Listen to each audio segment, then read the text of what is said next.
कैसे प्रिपेयर करें ताकि एग्जाम में प्रॉब्लम फेस ना करना पड़े। मैथ्स एक ऐसा सब्जेक्ट है जिसमें स्टूडेंट्स बहुत प्रॉब्लम फेस करते हैं। ऐसे बहुत ही कम स्टूडेंट्स हैं जिन्हें मैथ्स पसंद है। वो बहुत ही इजीली 90 से ज्यादा मार्क्स लेके आते हैं क्योंकि उन्हें सही टेक्निक्स के बारे में पता होता है कि मैथ्स में अच्छे मार्क्स कैसे लाए जा सकते हैं। आज जो टेक्निक्स मैं आपको बताने वाला हूँ उसी टेक्निक्स का यूज करके मैंने 10th स्टैंडर्ड में 96 मार्क्स और 12th स्टैंडर्ड में 99 मार्क्स लाए। हम जो भी बात करेंगे वो सारी प्रैक्टिकल बातें होगी। तो अगर आप सारी टेक्निक्स को अपनी स्टडी में यूटिलाइज करते हो तो आपको जरूर फायदा होगा। इसीलिए मेरी एक छोटी सी रिक्वेस्ट है कि इस वीडियो को एंड तक देखें ताकि आपको पूरा फायदा हो सके। सबसे पहली टेक्निक है understand basic principle and concept. सच बताऊं तो मैथ्स दूसरे सब्जेक्ट से बहुत ही इजी है क्योंकि देखिए हिस्ट्री सब्जेक्ट है तो उसमें आपको सारी चीजें याद रखनी पड़ती है।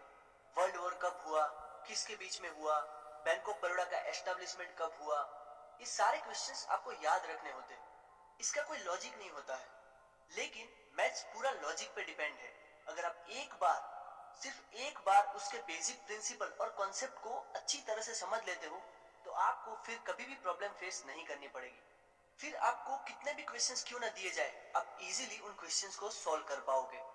मैथ सब्जेक्ट दूसरे थियरी सब्जेक्ट जैसा नहीं है कि सिर्फ रट्टा लगाया और याद कर दिया। यहाँ पे एक्चुअली आपको याद करना ही नहीं है, सिर्फ समझना है। अब बात करते हैं सेकंड पॉइंट की। सेकंड पॉइंट है मोर एंड मोर प्रैक्टिस।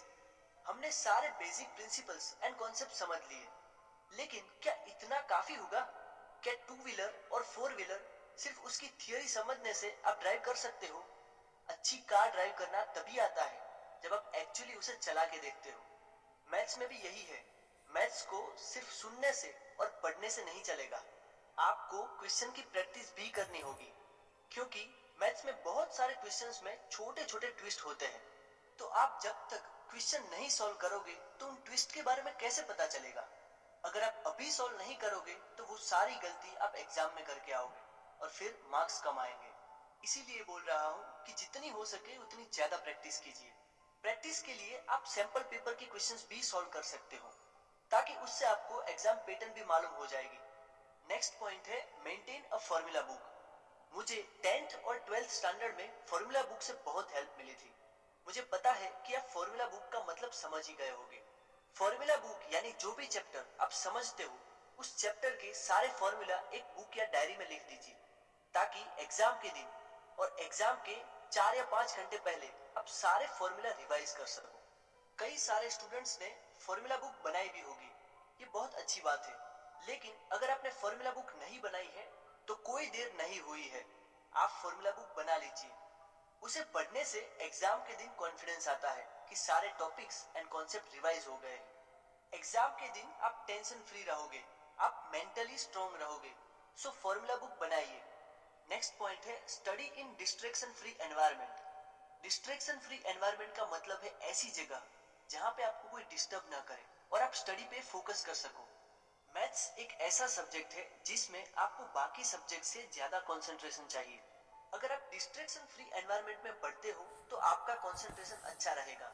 कोई आपको डिस्टर्ब ना करे ऐसी जगह पसंद कीजिए। सो ऐसा टाइम और प्लेस लीजिए कि आप अच्छा फोकस कर सको। स्टूडेंट्स ये चार बातों को अपनी पढ़ाई में यूटिलाइज कीजिए, आपको इससे बहुत फायदा मिलेगा। आज की इस वीडियो को समराइज करें तो सबसे पहले हमने बात की understand basic principles and concept. रट्टा लगाने की बजाय चैप्टर के बेसिक प्रिंसिपल्स समझिए। सेकंड पॉइंट में हमने बात की मोर एंड मोर प्रैक्टिस।